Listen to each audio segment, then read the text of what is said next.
My name is Deborah Levy. I am the Director of Educational Support and Disability Services here at UMB. And today is a faculty training on how to support students with disabilities. So just to share a little bit about today and what we're going to talk about. First, we're going to talk about our office and our staff for a second. We're going to learn about what is the ADA. We're going to talk about the accommodation process here at UMB. We're going to talk about types of accommodations, the rights and responsibilities associated, web accessibility here at UMB. We're going to learn about supporting students with disabilities more specifically, and then we're going to have a question and answer period.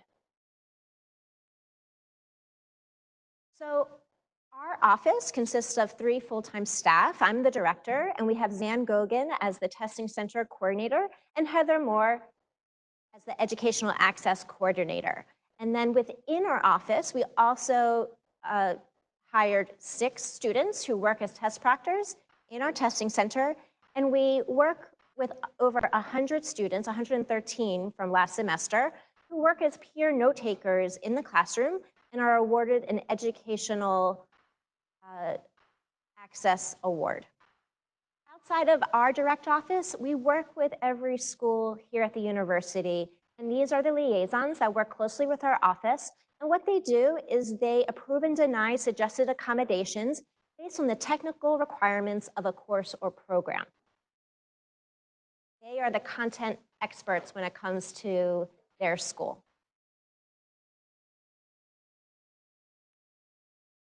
So, what is the ADA? I want to share with you first that I am purposely going to be reading things that are off the slide. I'd like to try to use best practice, that there might be people in the room or virtually that need the additional audio. So what is the ADA? The Americans with Disabilities Act prohibits the university from discriminating against qualified persons with disabilities.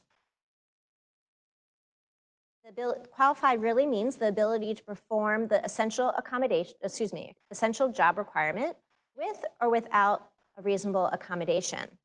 And disability, although some might originally think just those with physical disabilities, maybe the use of a wheelchair, utilizing a service animal, or someone who is deaf, there are many other conditions that are covered under the ADA.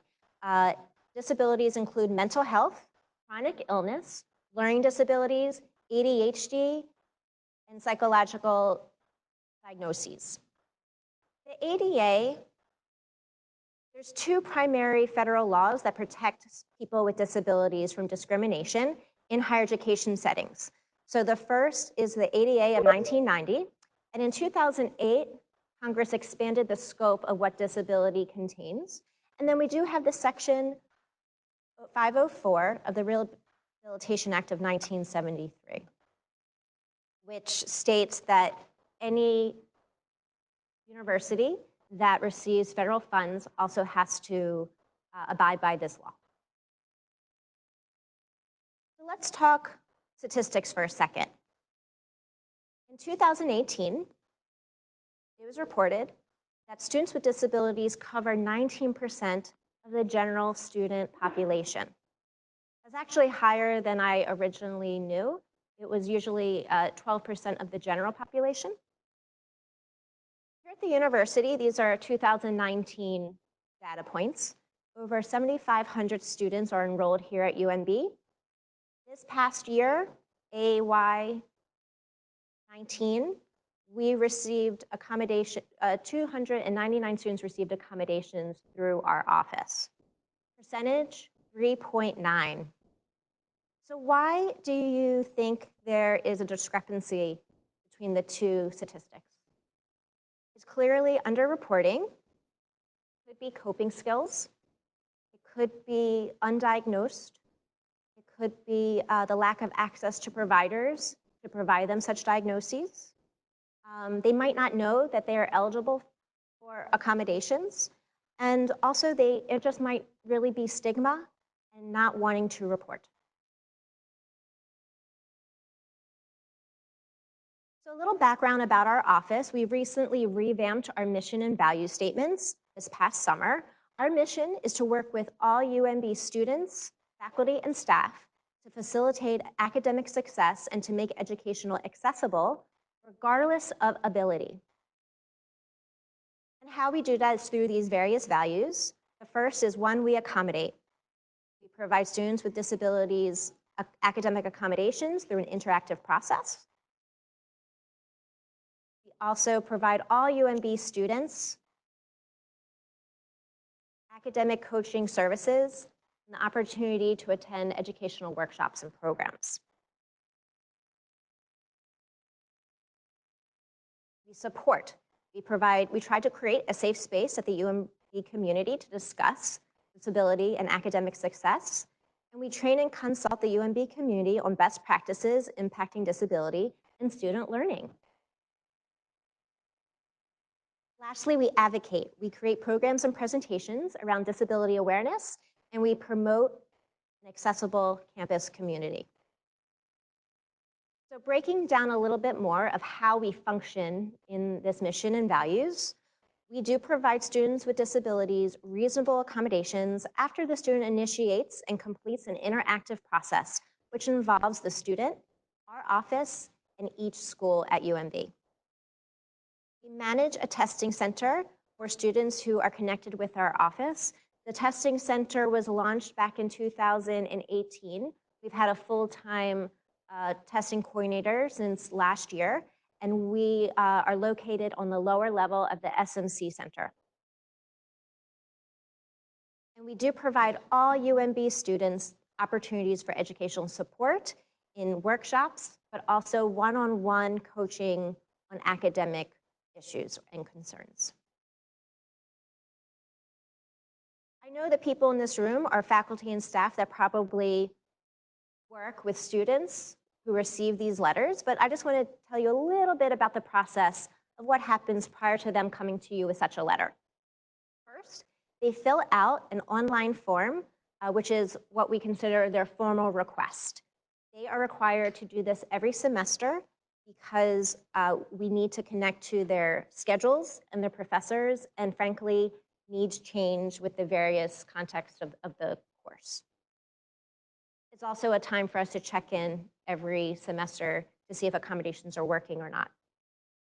The second piece of our interactive process is they submit appropriate medical documentation. And I have here hyperlinked what those guidelines are, which don't come from my office, but were determined through the USM system several years ago to frankly have uniformity from school to school throughout the state.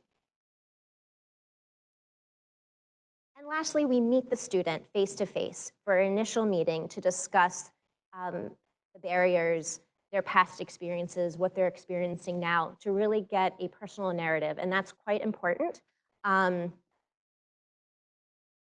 to the process. A couple of things to mention. One, students are allowed to have a disability and not mention anything. However, if they are requesting academic accommodations, they do have to go through this office. We try our best to only share vital information to those that need to know, and we hold their records closely. And that information is not shared openly. The other thing I wanted to share with you is we're guided by a national association called the Association of Higher Education and Disability. We have a state chapter. I have colleagues virtually online here. Hi, colleagues. I have been the past president of this state chapter. So we do have professional organizations that do guide our work and our process. So this is what happened. After the process is completed, and when the liaison reviews the accommodation and compare it to the courses in the program for which they are enrolled, if there are modifications that need to be made at that point, liaisons are welcome to come back to us with those modifications, and we can talk to the student about them.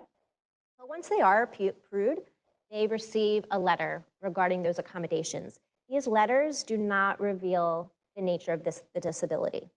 And for the majority of the students here at UMB, we request that the student provide that letter to whatever faculty member is appropriate for their course. I say most because sometimes, and I'll just pick on the School of Law, due to blind grading, they like to utilize the Dean of Student Affairs so that instructors don't know testing-wise who receives accommodations and who does not.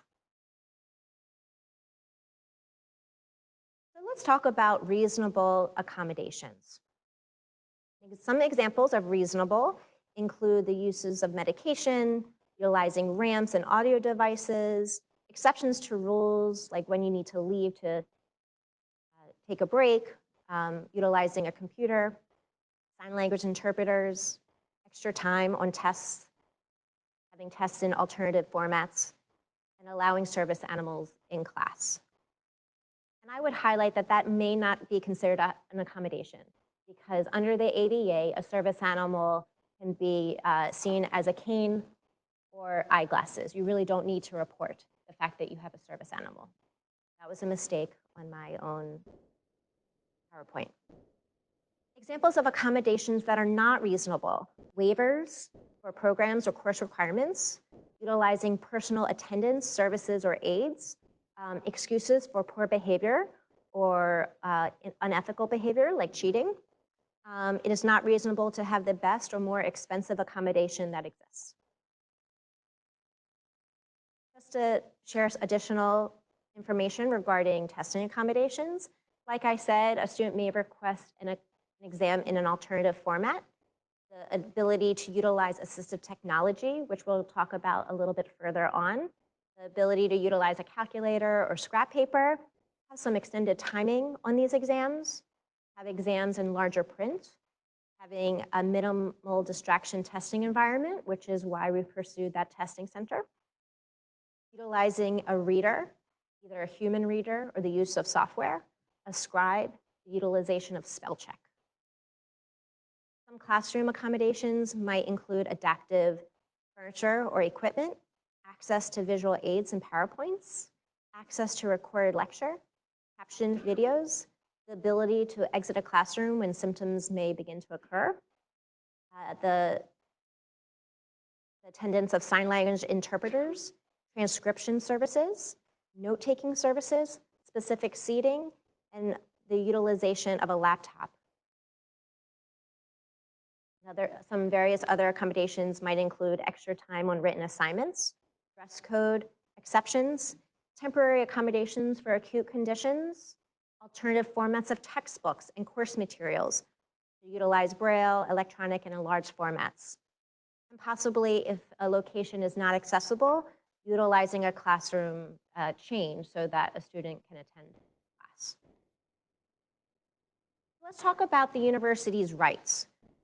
The schools have the right to require that students with disabilities request accommodations through the ESDS office.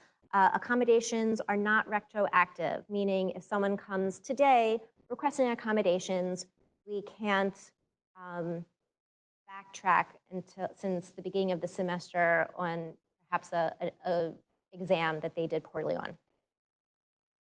We require students to meet all program and course requirements and standards. We consult with the school liaisons and the staff if they feel that requested accommodations are not appropriate for a particular situation. You have the right to provide input on how approved accommodations can be provided. You have the right to require that the students engage in appropriate non-disruptive behavior in the classroom, and you're allowed to take appropriate action to remove the student who's being disruptive. And you have the right to require that students follow all university and department policies and procedures.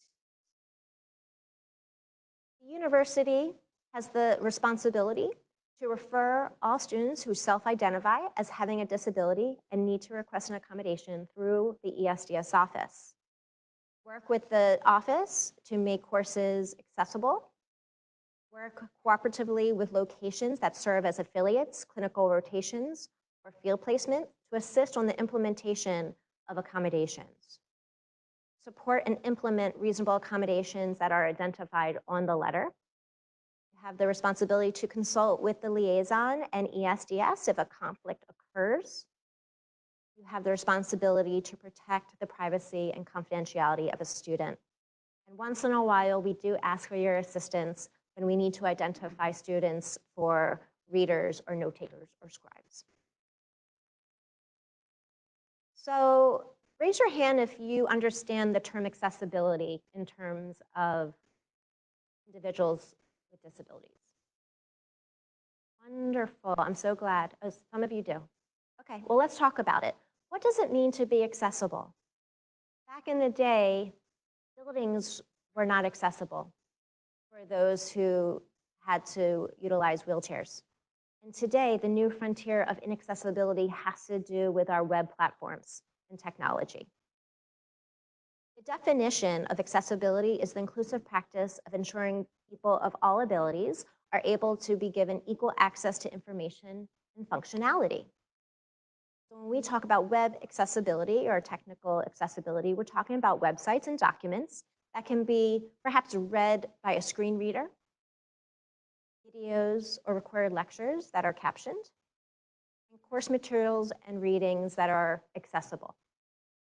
An example of this is do not Xerox a reading. Do not go to the library and Xerox something from a journal, because if a screen reader was to read it, it would only see a picture. It wouldn't see the content within that picture. If that makes sense. So in addition for accessibility to be best practice and inclusion, it's also UMB policy. As of October of 2019, Dr. Perman approved a UMB policy on web accessibility. It is live now, and it's being rolled out. Just to read out loud, UMB recognizes web-based content is integral to academic and administrative work of the organization. UMB will establish equitable access to information, programs, and activities on UMB web-based content accessible to people with all abilities. This policy applies to UMB websites, regardless of whether they are built by UMB staff or suppliers. So you might have a lot of questions regarding what you can do in your particular schools or courses to be more accessible. So I wanted to share a few pieces of that. We do have a UMB web accessibility page that outlines a lot of resources available to you, and I'll show you a picture of that shortly. It is located on the bottom of every UMB web page under where you see non-discrimination clauses. There is a section where you click on web accessibility and you can come right to it, where you can find instructions on accessible documents, guidelines for accessible web pages, and communications and public affairs have office hours for which you can consult with staff members there. Those who work within a school are welcome to consult their school IT departments. We are also partnering with the Faculty Center for Teaching and Learning to talk about these details in programs and videos. That will be happening in the near future. So this is just a screenshot of the web accessibility page. Where you can find it again is go to the home page of UMB, scroll all the way to the bottom, and you'll see a button that says web accessibility. So a 2019 statistic here at UMB articulated that our institution has 43% of students who are registered with the ESDS office have been diagnosed with a learning disability and or ADHD. 43%. So while I have you in the room, I'd love to talk to you about ways to support students with these conditions. First, it would be wonderful to provide advanced information on course expectations and requirements. That includes early distribution of syllabi, assignments, readings, and even the PowerPoint and lecture materials.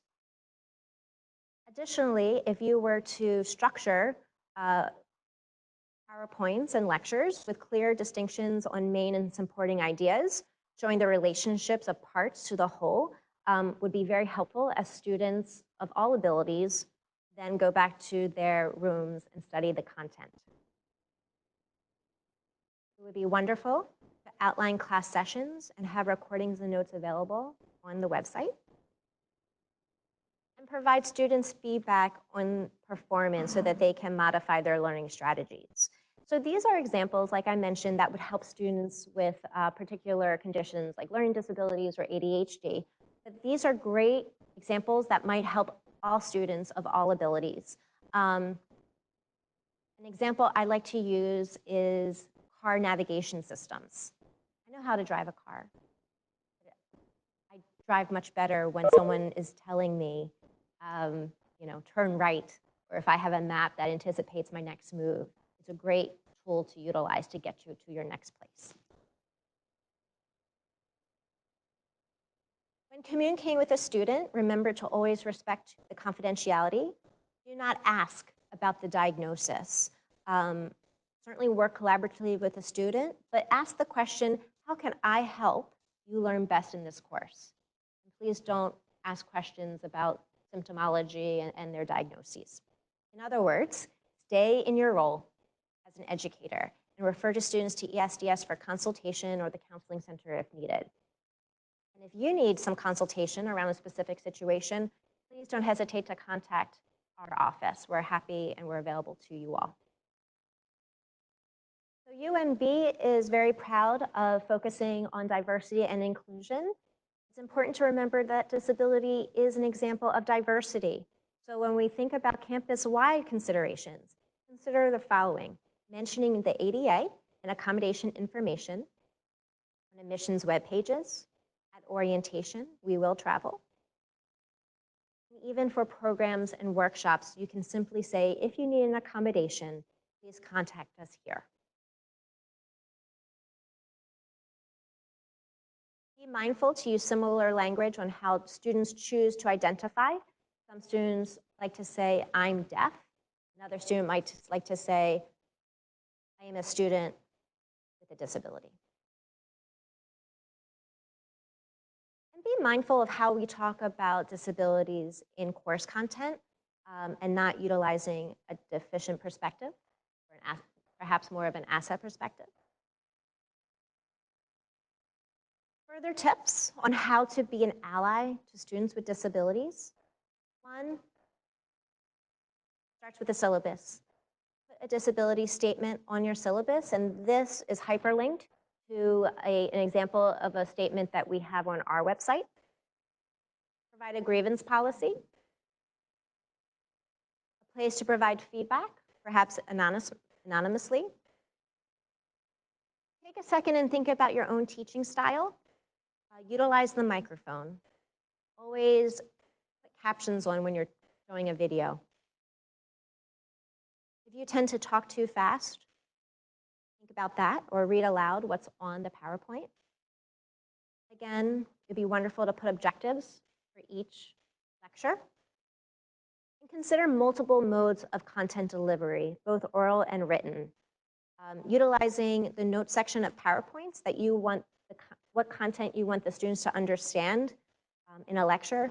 Put it in the notes piece of a PowerPoint and send it off to all the students.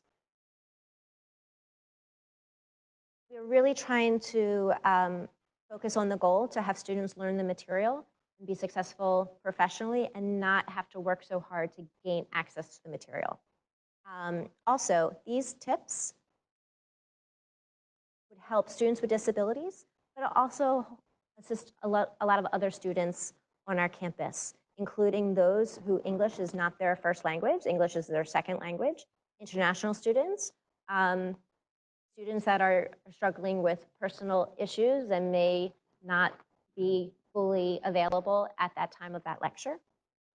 Consider a student as your partner in this learning process. Avoid making assumptions of their abilities, and certainly ask for feedback. So I am hyperlinking various additional resources here regarding students and students with disabilities. Once again, I am going to have this available as a recording through the Center for Faculty in Teaching and Learning, and I'll also link this PowerPoint there as well, so you can directly get to these hyperlinks. If you have further questions or comments or want a consultation, you are welcome to contact us, and this is my contact information.